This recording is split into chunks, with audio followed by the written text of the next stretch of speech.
Nitaben speech આપતા હતા, બધા મહેમાનોનું સ્વાગત ને કરતા. તો આકાશભાઈ, આનંદભાઈ ને મોટાભાઈ, આકાશભાઈ એનો છોકરો, એનું નામ પૃથ્વી, આકાશના છોકરાનું નામ પૃથ્વી, નાનો એવો છોકરો. તો દોડતો આવ્યો ને લપસીને પડ્યો, એટલે નીતાબેન પાસે ના પડ્યો. એટલે પછી છોકરો ઊભો થયો, નીતાબેનના હાથમાં છોકરાએ માઇક લીધું, એને એમ કે રમવાનું છે, એટલે એને છોકરાએ માઇક લીધું. પછી નીતાબેને કીધું, બેટા માઇક છે, બોલ કંઈક માઇકમાં એમ. અને એ ટેણિયાએ, પૃથ્વીએ માઇકમાં જય શ્રી કૃષ્ણ કીધું. જય શ્રી કૃષ્ણ.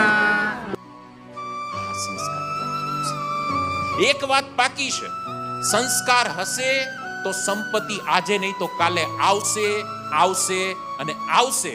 પણ સંપત્તિના ઢગલા હશે અને સંસ્કારના ઢગલા નહીં હોય તો ગમે એટલી સંપત્તિ દાટ વાળવાની ફૂંકતા 1 થી 2 દિવસ થશે. જેદી આવ્યો તેથી આ યાદ રાખજો.